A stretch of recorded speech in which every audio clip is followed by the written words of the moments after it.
Hey, did you know that a Black Lives Matter associate bombed the U.S. Capitol? That's right.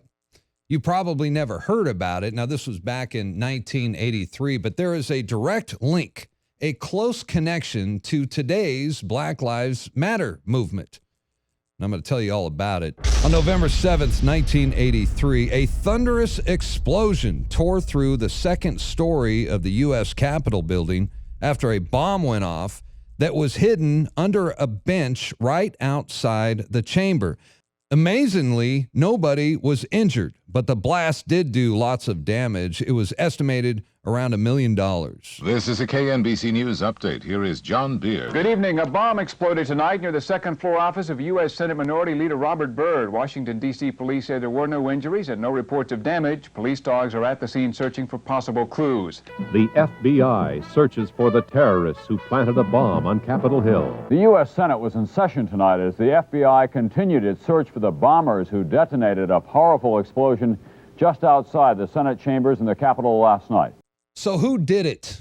The two people convicted of the terrorist attack were both women, Linda Evans and Susan Rosenberg, a pair of radical left commies who bombed the U.S. Capitol in an attempt to assassinate Republican senators. This is really an amazing story, especially as it relates to today's Black Lives Matter movement, and we'll get into that in just a second. But first, check this out.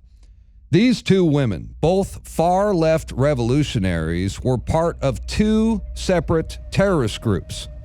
One was called M19, the May 19th Communist Organization, and the other was called the Family, and they were an offshoot of the Black Liberation Army, whose leader was, get this, Mutulu Doc Shakur, the stepfather of hip-hop legend Tupac Shakur.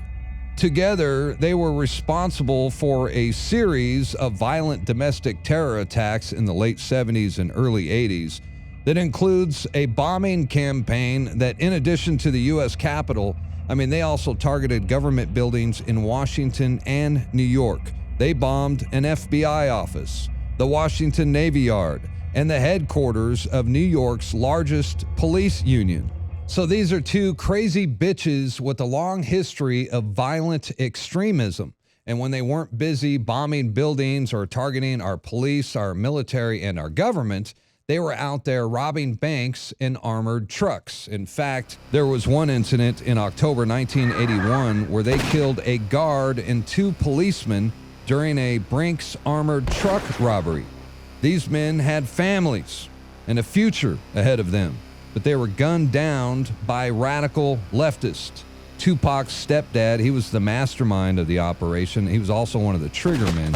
And Susan Rosenberg was one of the getaway drivers. Keep in mind that these bank and armored truck robberies were not about getting rich and running away to retire somewhere on the beach. No, in their minds, this was total war. This was war against America. They term these robberies expropriations, almost acts of war. And as one of their members eloquently, or not so eloquently, commented one time, in war, people get hurt. So if you can understand that philosophy, you can understand the mindset or the motivation behind the gang. So whatever happened to Linda Evans and Susan Rosenberg? Where are they now? Well, they were finally arrested in 1984. Susan Rosenberg was planning to bomb the U.S. Naval Academy. Local police and the FBI found hundreds of pounds of explosives and a huge cache of weapons. They were prepared for an all-out war. Thank God they got busted. Linda Evans was sentenced to 40 years in prison, and Susan Rosenberg was convicted and sentenced to 58 years behind bars. But guess what? They were both pardoned by Bill Clinton. On January 20th, 2001, Bill Clinton's last day in office, he set them free. And you might be wondering, where would a convicted terrorist look for work once they got out of prison? I imagine it would be pretty tough to find a job. You couldn't work at a local gas station or McDonald's with a rap sheet like that.